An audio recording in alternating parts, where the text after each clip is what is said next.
सबको प्रभु यीशु मसीह के नाम से अभिवादन। आज के नए दिन के लिए प्रिय परमेश्वर का धन्यवाद हो। परमेश्वर ने हम सबों के जीवन में एक और दिन जोड़ा और परमेश्वर की स्तुति हो प्रिय। आज का नया दिन प्रभु ने हमें जोड़ा है और विशेष करके 2020 के इस 7वें महीने के दूसरे दिन में प्रभु हमको लेकर आए हैं और विशेष करके कोरोना वायरस के परिस्थितियों में परमेश्वर ने हम सबों को अभी तक संभाल के रखा। इसलिए प्रिय सारी महिमा आदर परमेश्वर को मिले। आइए हम लोग आज के मनन की ओर हम लोग जाएंगे, जिस बात पर आज हम थोड़ा देर प्रभु के वचनों में से अध्ययन करेंगे। उसके लिए हम वचन पढ़ेंगे कुलुस्सियों की पत्री, इसका पहला अध्याय और 15 से लेकर 17 तक। वह तो अदृश्य परमेश्वर का प्रतिरूप और सारी सृष्टि में पहलौठा है, क्योंकि उसी में सारी वस्तुएं की सृष्टि हुई, स्वर्ग की हो अथवा पृथ्वी की, देखी या अनदेखी, क्या सिंहासन, क्या प्रभुताएं, क्या प्रधानताएं, क्या अधिकार, सारी वस्तुएं उसी के द्वारा और उसी के लिए सृजी गई है। वही सब वस्तुओं में प्रथम है और सब वस्तुएं उसी में स्थिर रहती है। परमेश्वर इस पढ़े हुए वचन को हम सबों के लिए आशीषित करें। आज अपोलोजिया स्टडी सेंटर इस पेज के द्वारा परमेश्वर ने हमको मिलने का मौका दिया, इसलिए परमेश्वर का प्रिय धन्यवाद हो। और जिस बात पर आज हम थोड़ा देर प्रभु के वचनों में से मनन करेंगे, वो बात ये है, वो सवाल ये है, वो प्रश्न ये है जो आमतौर पर पूछा जाता है कि जब मसीही प्रभु यीशु मसीह जब मसीहों को सिद्ध नहीं कर पाए तो मैं मसीह के पीछे क्यों चलूँ? जब प्रभु यीशु मसीह के पीछे चलने वाले मसीह लोग ही मुझे सिद्ध नहीं दिखाई देते, मुझे परिपूर्ण नहीं दिखाई देते, तो मैं खुद प्रभु यीशु मसीह के पीछे क्यों चलूँ? जो पहले ही प्रभु के पीछे चल रहे हैं उनके जीवन में ही मुझे सिद्धता, परिपूर्णता दिखाई नहीं देती है, तो फिर मेरा प्रभु यीशु मसीह के पीछे चलने का कोई कारण नहीं बनता है। और महात्मा गांधी जी ने एक बार ऐसा कहा था कि I like your Christ but not your Christians. Mahatma Gandhi ji ने कहा था कि मुझे आपका मसीह अच्छा लगता है, मुझे आपका मसीह पसंद है, लेकिन मुझे आपके मसीही लोग पसंद नहीं है। I don't like your Christians, ऐसा उन्होंने कहा था। और कई लोग इस बात से उतने खुश भी नहीं दिखाई देते या उतने प्रसन्न नहीं है कि मसीह लोग बातें जिस प्रकार की करते हैं उस प्रकार का जीवन उनका दिखाई नहीं देता, जिस प्रकार की शिक्षाएं वो देते हैं उस प्रकार का उनका जीवन दिखाई नहीं देता है। और इसीलिए गांधी जी का ये स्टेटमेंट, उनका ये वाक्य कुछ हद तक हमें सही भी महसूस हो सकता है कि मसीह ने मसीहियों को अगर सिद्ध नहीं कर पाए तो फिर मसीह के पीछे चलने में क्या अर्थ है? प्रभु यीशु मसीह के पीछे चलने वाले लोगों में भी कई कमियां हैं। तो आइए प्रियो, आज हम इस बात पर हम लोग थोड़ा देर ध्यान देंगे।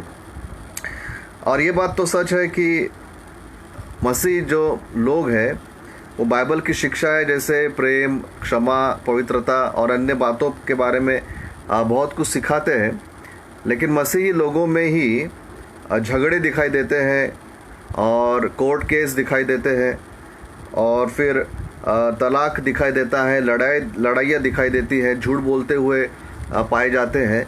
तो ये सारी कमियां मसीह लोगों में है और ये बात से हम लोग इनकार नहीं कर सकते हैं। ये बात सच है कि मसीह लोग, प्रभु यीशु मसीह के पीछे चलने वाले लोगों में भी ये सारी कमियां वो दिखाई देती है। तो ये बात तो सच है कि मसीह के पीछे चलने वाले लोगों में भी ये सारी बातों की कमियां प्रयोग दिखाई देती है। इसका हम लोग या मसीह लोग इनकार नहीं कर सकते और ना ही हमें करना चाहिए। तो फिर क्या इसका अर्थ ये होगा कि मसीह के पीछे चलना छोड़ देना चाहिए? क्या इसका अर्थ ऐसा होगा कि प्रभु यीशु मसीह की शिक्षाएं झूठी है, व्यर्थ है, या उसका कोई प्रभाव हमारे जीवन पर नहीं होता है, नहीं हो सकता है? या प्रभु यीशु मसीह ने जो भी उसके जीवन में किया और जो भी प्रभु यीशु मसीह ने सिखाया, जो हमें बाइबल में पढ़ने के लिए मिलता है, और बाइबल में पुराना नियम हो या नया नियम हो, जितने भी शिक्षाएं उसमें मिलती है, क्या वो सारी शिक्षाएं अर्थहीन हैं? क्या वो सारी शिक्षाएं हमारे व्यवहारिक जीवन में लागू नहीं हो सकती है? क्या इस प्रकार की बात है क्या हम ऐसा सोच सकते हैं क्या? आइए इस बात पर हम लोग देखेंगे कि ये सब ऐसा क्यों होता है और इसमें से हम लोग इसका अर्थ निकाल सकते हैं। सबसे पहली बात, इस प्रश्न का उत्तर देते समय हमें ये देखना है कि यीशु मसीह कैसे है। यीशु मसीह कैसे है? How is Christ? यीशु मसीह कैसे है? इब्रानियों 4:15 बताता है कि प्रभु यीशु मसीह ने एक पवित्र जीवन जिया। उस पर हर प्रकार की परीक्षाएं आई, जितनी परीक्षाएं पाप करने की एक साधारण मनुष्य पर आती है, वो सारी प्रकार की परीक्षाएं प्रभु यीशु मसीह पर आई। परंतु उन सारी परीक्षाओं में प्रभु यीशु मसीह निष्पाप निकला। उसने किसी प्रकार का पाप नहीं किया। मरकुस 1:35 में बाइबल बताती है कि प्रभु यीशु मसीह काफ़ी सुबह उठकर प्रार्थना करते थे। इसका अर्थ यह है कि प्रभु यीशु मसीह का एक प्रार्थनामय जीवन था। अन्य पवित्र शास्त्र के भाग बताते हैं कि वे रात भर जागकर वे प्रार्थना करते थे और बहुत अधिक समय प्रभु यीशु मसीह प्रार्थना में बिताते थे, अर्थात प्रभु यीशु मसीह का एक प्रार्थनामय जीवन था। लूक 23 इसका 34 अध्याय अगर हम पढ़े तो ये वचन बताता है कि जब प्रभु यीशु मसीह क्रूस पर टंगे हुए थे और जिन लोगों ने उन्हें क्रूस पर टांग दिया था, कोड़े मारे थे, अपमान किया था, उन सब लोगों के बारे में प्रभु यीशु मसीह ने ये कहा था कि हे पिता, इन्हें क्षमा कर, क्योंकि ये नहीं जानते कि ये क्या करते हैं। तो यहाँ पर प्रभु यीशु मसीह का क्षमा करने वाला जीवन हमको दिखाई देता है। पहला पत्रस 2 अध्याय के 23 वचन में ऐसा लिखा है कि प्रभु यीशु मसीह ने कभी गाली के बदले गाली नहीं दिया, कभी उसने गलत शब्दों का उपयोग नहीं किया।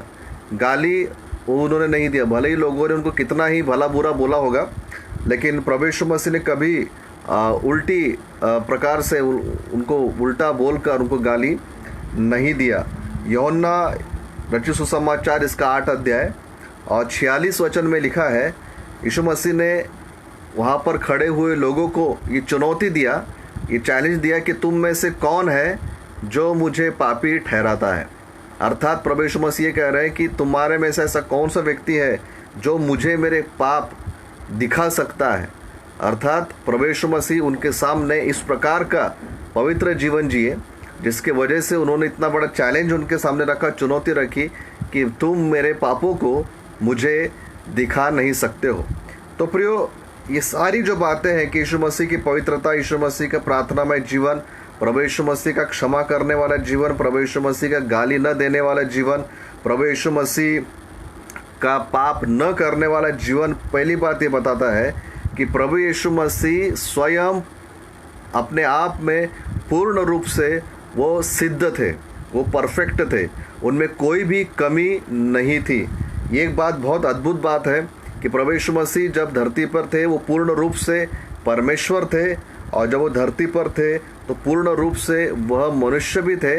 लेकिन मनुष्य होने के बावजूद उन्होंने सारी बातों में एक इस प्रकार का एक परिपूर्ण और सिद्ध जीवन जिया जिसमें ना तो कोई पाप था, ना तो कोई गाली थी, ना तो कोई अशुद्धता थी, और लेकिन वो प्रार्थना करने वाले और क्षमा करने वाले, पवित्र जीवन जीने वाले एक परिपूर्ण और एक सिद्ध व्यक्ति प्रभु यीशु मसीह संसार में थे। परंतु मनुष्य कैसा है? दूसरा भाग, दूसरी बात, इस बात को, इस प्रश्न का उत्तर समझने के लिए मनुष्य कैसे है और मनुष्य का जो जीवन है या मनुष्य का जो चरित्र है उसको बाइबल बहुत ही साफ रूप से बताती है। और हम पढ़ेंगे रोमियो की पत्री इसका 3 अध्याय 10 वचन से लेकर 18 वचन तक, जहाँ पर पौलुस ने मनुष्य के चरित्र को यहाँ पर बताया है। और वो कहते हैं, जैसा लिखा है, कोई धर्मी नहीं, एक भी नहीं, कोई समझदार नहीं, कोई परमेश्वर का खोजने वाला नहीं, सब भटक गए हैं, सब के सब निकम्मे बन गए हैं, कोई भलाई करने वाला नहीं, एक भी नहीं। उनका गला खुली हुई कब्र है, उन्होंने अपनी जीभों से छल किया है और होठों में सांपों का विष है। उनका मुंह श्राप और कड़वाहट से भरा है, उनके पाँव लहू बहाने के लिए फुर्तीले हैं, उनके मार्गों में नाश और क्लेश है, उन्होंने कुशल का मार्ग नहीं जाना, उनकी आँखों के सामने परमेश्वर का भय नहीं है। यहाँ पर कम शब्दों में पौलुस ने मनुष्य जाति का जो एक सच्चाई है, मनुष्य जाति की सच्चाई, मनुष्य को आईना दिखाने का काम यहाँ पर पौलुस ने यहाँ पर किया है कि वास्तविकता में मनुष्य कैसा है। भले ही कितना ही मनुष्य अपने आप को अच्छा समझता हो, लेकिन यहाँ पर लिखी हुई कई कुछ ना कुछ बातें उसके जीवन में हमको दिखती है। और इसीलिए रोमियो 3:23 में पौलुस ने इन सारी बातों को एक शब्द में ढाल दिया है।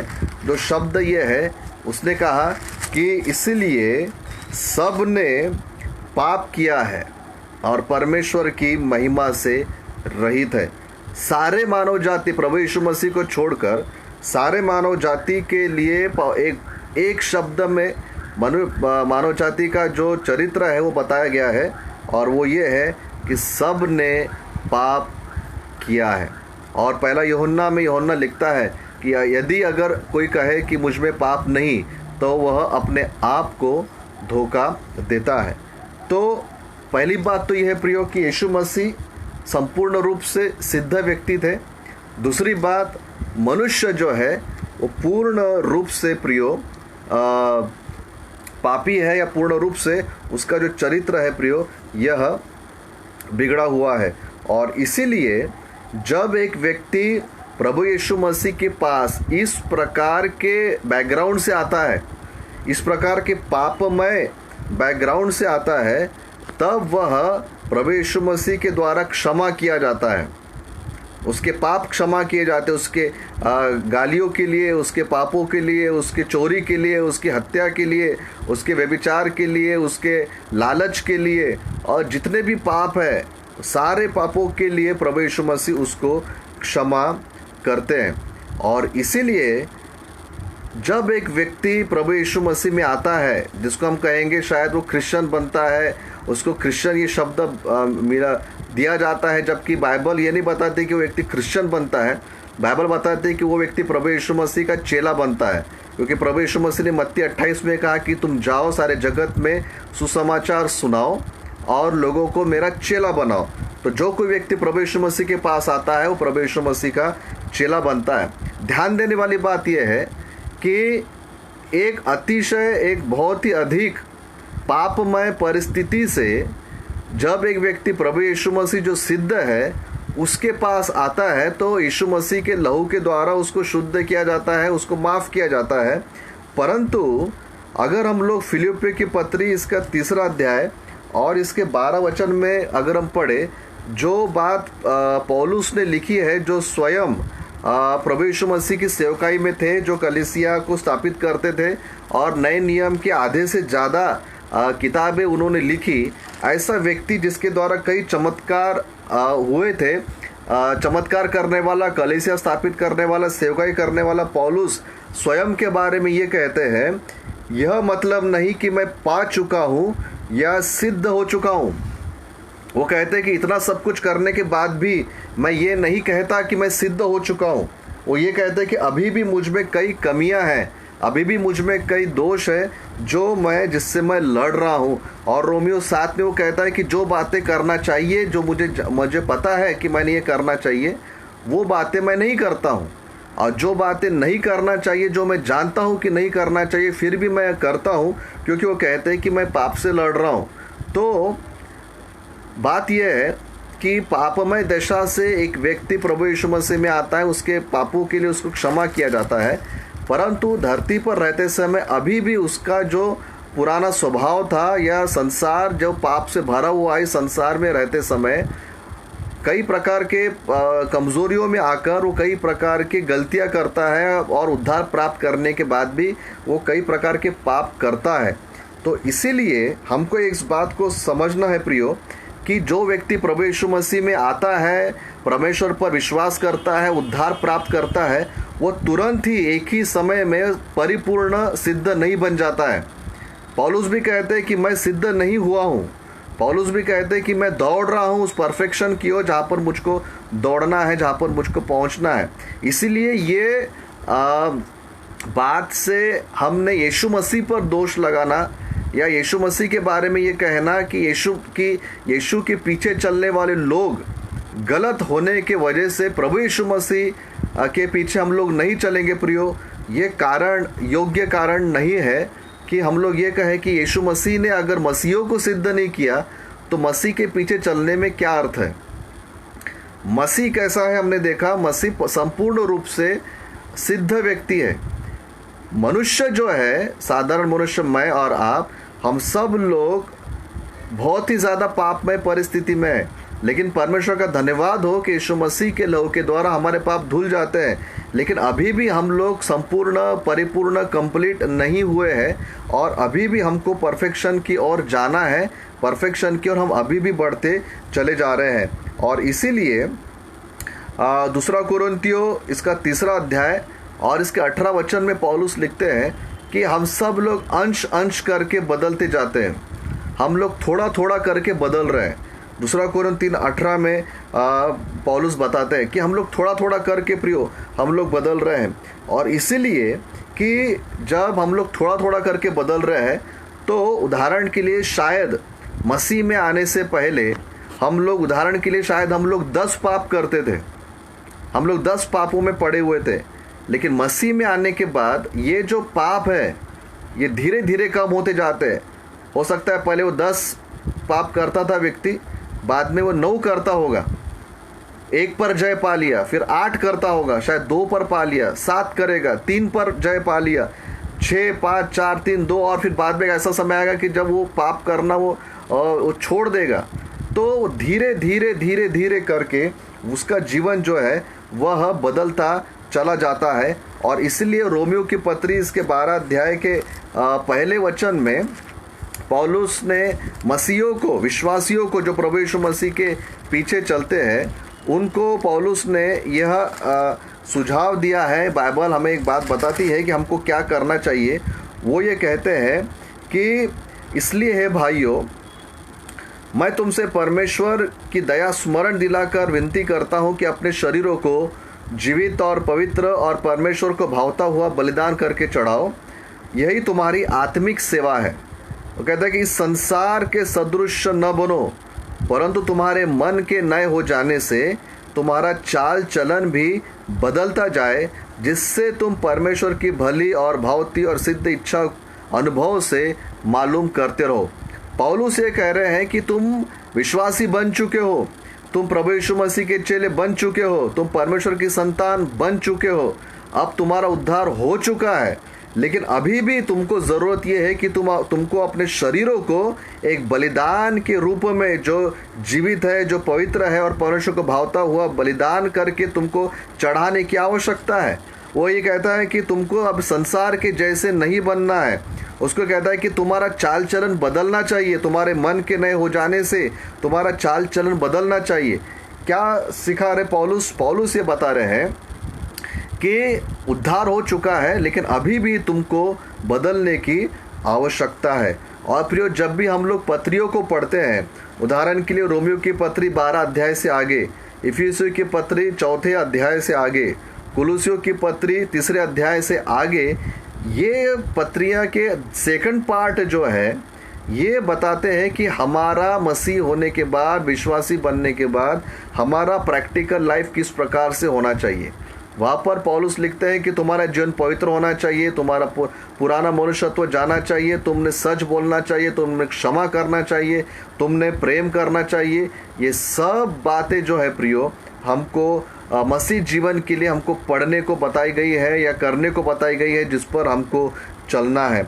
और इसीलिए जो बात हमको समझना है वो ये कि एक पापी व्यक्ति जब उद्धार प्राप्त करता है, उसके अंदर में अभी भी कमियां हैं, जिस पर जय पाने की उसको अभी भी ज़रूरत है, जो पौलुस भी खुद के गवाही देकर वो कहते हैं। और प्रियो, इसलिए हम लोग धीरे धीरे हम सिद्धता की ओर बढ़ रहे हैं। अभी तक हम संपूर्ण रूप से सिद्ध नहीं हुए हैं, हम अंश अंश करके प्रियो बदलते जा रहे हैं। और यह संभव है, रोमियो की पत्री 7 में जो पौलुस ने लिखा है, ये संभव है कि मसीह लोग भी पाप के ओर आकर्षित होते रहे, गलतियों की ओर आकर्षित होते रहे, इससे हम लोग इनकार नहीं कर सकते हैं। और इसीलिए ये जो प्रश्न है कि जब प्रभु यीशु मसीह जब मसीहों को सिद्ध नहीं कर पाए तो मैं उनके पीछे क्यों चलूं, यह प्रश्न प्रिय थोड़ा सा ठीक नहीं लगता, क्योंकि मसीह सिद्ध है, मसीही लोग सिद्ध नहीं है। मसीहों में अभी भी कमियां हैं और मसीह लोगों ने कभी भी इस बात को क्लेम नहीं करना चाहिए और शायद ना ही करते हैं कि हम संपूर्ण रूप से हम लोग सिद्ध लोग हैं। अभी भी हमारे अंदर में कमियां हैं और मसीह लोगों को भी ये कई बार बताया गया है बाइबल में कि हमको उस सिद्धता की ओर बढ़ना है और हमें उस सिद्धता को प्राप्त करने की हमें रोज़ और रोज़ हमको कोशिश करना है। प्रियो, अगर हम लोग बाइबल को पढ़े तो कुरिन्थियों की पत्री हो या गलातियों की पत्री हो, इसमें कई प्रकार की समस्याएं कलीसिया में दिखाई दी। कलीसिया का अर्थ होता है कि लोग जो परमेश्वर के लोग हैं, प्रभु के जो लोग हैं, उनके जीवन में समस्याएं दिखाई दी और इसीलिए पौलुस को पत्रियां लिखकर उनको बताना पड़ा कि तुम विश्वासी लोग हो, तुम प्रभु को जानने वाले लोग हो, तो तुम्हारा जीवन कैसा होना चाहिए। और कुरिन्थ के कलीसिया में कई प्रकार की समस्याएं थी जो शायद हमको पढ़ने के लिए भी अच्छा नहीं लगेगा। तो विश्वासी तो बन गए, चेले तो बन गए, उद्धार तो हो गया, लेकिन अभी भी मसीही लोग प्रियो ये समस्याओं से जूझ रहे हैं, अपनी व्यक्तिगत कमियों से ये लोग जूझ रहे हैं। लेकिन इसका अर्थ ये नहीं होता कि प्रभु यीशु मसीह सिद्ध नहीं है। इसका अर्थ ये नहीं होता कि प्रभु यीशु मसीह में कमियां हैं। प्रभु यीशु मसीह पूर्ण रूप से प्रियो सिद्ध है, ऐसा बाइबल हमको बताती है। और इसलिए एक मसीही व्यक्ति का जो उद्धार प्राप्त करने का जो उसका एक स्टैंडिंग होता है, जो उसकी आत्मिक पोजीशन जो होती है, वो इस प्रकार से होती है कि यीशु मसीह पर विश्वास करने के कारण उसका उद्धार हो गया। यूहन्ना 1:12 कहता है कि उसको संतान होने का अधिकार मिला। यूहन्ना 3:36 कहता है कि जिसके पास पुत्र है उसके पास जीवन है। तो पहली बात यह है कि उसका उद्धार हो गया है। दूसरी बात यह है कि जब तक वो संसार में है तब तक उसके जीवन में कमियां रहेंगी, वो किसी न किसी पाप से लड़ता रहता है, वो संपूर्ण सिद्ध नहीं बना है, सिद्धता की ओर बढ़ रहा है परंतु सिद्ध नहीं हुआ है। और तीसरी बात यह है, पहला कुरिन्थियों इसके 13वें अध्याय 10 से लेकर 12 तक अगर हम पढ़े तो वहाँ पर कहता है पौलुस कि जब परिपूर्ण आएगा, जब सर्वसिद्ध आएगा, तब हमारी जो असिद्धता है वो दूर हो जाएगी। मतलब जब सिद्ध अर्थात प्रभु यीशु मसीह जब वह लौट कर आएंगे और हम जब मसीह से मिलेंगे, तब हमारे पूर्ण रूप से असिद्धता, कमियां, घटिया ये चली जाएंगी और हम प्रभु यीशु मसीह की सिद्धता को प्राप्त कर लेंगे। तो प्रियो, जो प्रश्न है कि मसीहों को सिद्ध नहीं कर सकता तो मैं मसीह के पीछे क्यों चलूं, इस प्रश्नों को हमको सही रूप से समझना ज़रूरी है कि मसीह सिद्ध है, मसीही लोग सिद्ध नहीं है। लेकिन मसीह लोग सिद्धता की ओर बढ़ रहे हैं, धीरे धीरे बढ़ रहे हैं, लेकिन इसका अर्थ ये नहीं होता है कि यीशु मसीह सिद्ध नहीं है। और इसीलिए कुछ हमारा जो प्रत्युत्तर है वो कैसे होना चाहिए। पहली बात यह है कि मसीहों ने एक जिम्मेदारी उठाना चाहिए। जो अपने आप को मसीह कहते हैं, प्रभु यीशु मसीह के चेले कहते हैं, उन्होंने अपने आप के बारे में ये जिम्मेदारी उठाना चाहिए जो पहला पत्रस 2 अध्याय के 9 वचन में लिखा है कि हमको परमेश्वर की ज्योति को लोगों के सामने प्रकट करना है। हम चुने हुए वंश हैं, हम लोग राजकीय याजकगण हैं, हम लोग उसकी संतान हैं और वहाँ पर एक जो बड़ी लिस्ट दी गई है उसके अनुसार हमको जीना चाहिए।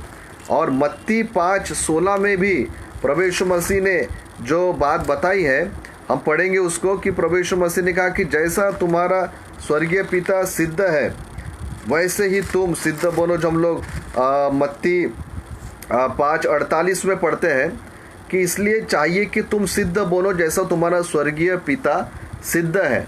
तो मसीहों ने एक रिस्पॉन्सिबिलिटी लेना चाहिए अपने ऊपर में कि जैसा मेरा स्वर्गीय पिता सिद्ध है मैं सिद्ध बनूंगा। और मत्ती 5:16 में प्रभु यीशु मसीह ने कहा कि उसी प्रकार तुम्हारा उजियाला मनुष्य के सामने चमके कि तुम्हारे भले कामों को देखकर तुम्हारे पिता की जो स्वर्ग में है बड़ाई करे। प्रभु यीशु मसीह क्या कह रहे कि तुम्हारा पिता, प्रभु यीशु मसीह तुम्हारा पिता जो है वह स्वर्ग में है और धरती पर तुम लोग हो, तुम मेरे राजदूत हो, तुम मेरे रिप्रेजेंटेटिव हो। तो जो लोग मुझे देख नहीं सकते वो लोग तुमको देखेंगे, तुम्हारे जीवन को देखकर वो जो पिता परमेश्वर दिखाई नहीं देते हैं उसको वो समझेंगे। इसलिए वो कहता है कि तुम्हारा उजियाला, लोग परमेश्वर की बात, यीशु मसीह के उजियाले की बात नहीं कर रहा है, वो ये कह रहा है कि यीशु मसीह के चेलों का उजियाला मनुष्य के सामने इस प्रकार से चमके ताकि तुम्हारे लाइफस्टाइल को देखकर लोग परमेश्वर की महिमा करें जो दिखाई नहीं देता है। इसलिए मेरी और आपकी जिम्मेदारी ये है कि हम लोग इस प्रकार से जीवन जीने की कोशिश करें ताकि हमारे द्वारा परमेश्वर लोगों को दिखाई दे। और इसीलिए डॉक्टर बिली ग्राहम ने जो कहा था कि लोग बाइबल नहीं पढ़ेंगे, ये 66 बुक्स, ये छपी हुई किताब को बाइबल नहीं पढ़ेंगे, लोग हमको पढ़ेंगे, हमारे लाइफस्टाइल को पढ़ेंगे, हमारा जीवन कैसा है, हम बाइबल है जिसको लोग पढ़ते हैं, ऐसा डॉक्टर बिली ग्राहम ने कहा था प्रियो। तो पहली जो जिम्मेदारी है जो मसीहों ने उठाना चाहिए कि हम एक सिद्ध जीवन जीने की कोशिश करें। दूसरी बात जो हमको करना है वो ये, हमारे लिए जो मॉडल है, हमारे लिए जो आदर्श है वो मसीही लोग नहीं होना चाहिए। चाहे वो मसीही व्यक्ति कितना भी बड़ा प्रभु का दास हो, चाहे वो मसीही व्यक्ति कितना भी बड़ा उसने सामाजिक सेवा किया हो, चाहे उसने कितने भी चमत्कार किए हो, कितने भी उसने बाइबल का ज्ञान सारे संसार भर में बांटा हो प्रियो, हमारा जो आदर्श है वो मसीही लोग नहीं होना चाहिए, ना ही हमारा आदर्श कोई कलीसिया होनी चाहिए। क्योंकि कितना भी बड़ा प्रभु का दास हो वो अभी भी कमज़ोर है। कितनी भी बड़ी कलीसिया हो, कितनी भी पुरानी कलीसिया हो, कितनी भी प्रारंभिक कलीसिया हो, कई सालों की कलीसिया हो, वो अभी भी परिपूर्ण नहीं है। इसलिए हमारा आदर्श ना तो कलीसिया बन सकती है, ना ही हमारा आदर्श मसीह लोग बन सकते हैं, ना ही हमारा आदर्श प्रभु यीशु मसीह के दास हो सकते हैं। हमारा आदर्श अगर कोई हो सकता है तो पहला पतरस 2:21 में ऐसा लिखा है कि हमारा आदर्श केवल एक है और वो है प्रभु यीशु मसीह। अगर हमको किसी को देखना है जिसको देखकर हम परमेश्वर को मिल सकते हैं, अगर किसी को देखने जिसकी तरफ देखकर हम लोग पवित्रता को सीख सकते हैं, नैतिकता को सीख सकते हैं, एक सिद्ध व्यक्ति को के कैसा होना चाहिए, अगर जिसको देखकर हम लोग सीख सकते हैं प्रियो, वो सिर्फ प्रभु यीशु मसीह है। मैं आपको वचन बता रहा हूँ, यहाँ से मैं विवेक मेश्राम कर आपको वचन बता रहा हूँ, लेकिन मेरे अंदर भी कई प्रकार की कमियां हैं। मैं आपका आदर्श नहीं बन सकता। आप मुझे देखकर मसीहत को मत मापिए, मुझे देखकर आप यीशु मसीह को समझने की कोशिश मत कीजिए। आप बाइबल पढ़िए, आप यीशु मसीह को देखिए, वही सिद्ध व्यक्ति है और उसी को जब आप देखेंगे तभी आप सच्चे ईश्वर को जान पाएंगे, परमेश्वर को जान पाएंगे और आप कभी निराश भी नहीं होंगे। और प्रियो, जब हम लोग मसीह को हम लोग देखते हैं, हमको याद ये रखना है कि यीशु मसीह ने हमसे प्रेम किया, यीशु मसीह ने हमारे लिए दुख सहा, यीशु मसीह ने हमारे लिए कोड़े खाए, यीशु मसीह हमारे लिए मर गया, यीशु मसीह हमारे लिए मुर्दों में से जी उठा। सब काम प्रभु यीशु मसीह ने किए हैं और इसीलिए हमारा आदर्श प्रभु यीशु मसीह है। कोई किसी प्रभु के दास ने, किसी कलीसिया ने हमारे लिए दुख नहीं सहा, हमारे लिए बलिदान नहीं किया, हमारे लिए नहीं मरे, ना ही वो मुर्दों में से जी उठा है। ये सब करने वाला प्रभु यीशु मसीह है। और इसलिए पहला पत्रस 2:21 जो बताता है वो ये है प्रियो कि हमारा आदर्श प्रभु यीशु मसीह ही होना चाहिए। और आखिरी और सबसे महत्वपूर्ण बात ये प्रियो, उद्धार यीशु मसीह लेकर आए, उद्धार कलीसिया लेकर नहीं आई, उद्धार मसीही लोग लेकर नहीं आए, उद्धार प्रभु के दास लेकर नहीं आए। बाइबल बताती है, यीशु ने कहा यूहन्ना 14:6 में, मार्ग सत्य और जीवन मैं ही हूँ, बिना मेरे द्वारा कोई पिता तक नहीं पहुँच सकता है। प्रेरितों के काम 4:12 में लिखा है कि आसमान के नीचे धरती पर एक ही नाम है जिस नाम में उद्धार है और वो उद्धार प्रभु यीशु मसीह है। प्रभु यीशु मसीह उद्धार देने आए थे, प्रभु यीशु मसीह पापों से छुटकारा देने आए थे, प्रभु यीशु मसीह कोई धर्म स्थापित करने नहीं आए थे, प्रभु यीशु मसीह धर्म बनाने नहीं आए थे, प्रभु यीशु मसीह पाप में गिरे हुए लोगों को, नरक जाने वाले लोगों को, हमेशा के लिए उनकी आत्मा नाश हो रही है, इस प्रकार के लोगों को उस पाप की अवस्था से, नरक के जाने में से बचाने के लिए धरती पर मानव बनकर आए थे और उन्होंने अपना बलिदान किया, मुर्दों में से जी उठे, ताकि हर कोई नहीं, जो कोई अपने चुनाव से, ज़बरदस्ती नहीं, जिसको लगता है कि मैं प्रभु यीशु मसीह पर विश्वास करूं, जो कोई अपने चुनाव से, अपनी इच्छा से प्रभु यीशु मसीह पर विश्वास करता है, उसका उद्धार हो और वो अनंत जीवन पाए। और इसीलिए प्रियो, जो प्रश्न आज के दिन हम लोग समझने की कोशिश कर रहे हैं कि यीशु मसीह कलीसिया को या यीशु मसीह मसीहों को सिद्ध नहीं कर पाए, तो मैं यीशु मसीह के पीछे क्यों चलूँ? प्रियो, इसका सीधा सा अर्थ यही होता है कि मसीह लोग सिद्ध नहीं है। सिद्ध अगर कोई है तो वह प्रभु यीशु मसीह है। और अगर हमको परमेश्वर के बारे में जानना है, समझना है, तो मसीह लोगों को आप मत देखिए, प्रभु यीशु मसीह को देखिए। लेकिन इसके साथ साथ मसीह लोगों को भी एक रिस्पॉन्सिबिलिटी लेना चाहिए, जिम्मेदारी लेना चाहिए कि जब मैं अपने आप को मसीह कहलाता हूँ तो मैं मसीह के पद चिन्हों पर चलूँ, उसने जो सिखाया उसके अनुसार मैं करूँ। भले ही मैं पूर्ण रूप से सिद्ध नहीं हूँ, लेकिन मैं कोशिश ज़रूर कर सकता हूँ कि मैं अपने पापों को कम करता चला जाऊँ और एक अच्छा जीवन में जीऊँ, ताकि मेरे जीवन को देखकर लोग, जो परमेश्वर दिखाई नहीं देता है, उसकी वो बड़ाई कर सके। प्रियो, परमेश्वर करे कि इन बातों पर हम लोग सोचें कि हमें सिद्ध मसीह को हमें देखना है, असिद्ध अपरिपूर्ण मसीहों को नहीं देखना है, ताकि हमारा विश्वास कभी डगमगाए नहीं, ताकि हम लोग ये कहें कि यीशु मसीह ही है जो उद्धार का प्रिय मार्ग है। परमेश्वर आप सबों को आशीष दे, परमेश्वर आप सबों की सहायता करे कि हम लोग जो परिपूर्ण यीशु मसीह है उसको हम लोग देखें और उसके पीछे चले। परमेश्वर आप सबों को आशीष दे प्रियो। सारी महिमा और आदर परमेश्वर को मिले। Praise the Lord. धन्यवाद।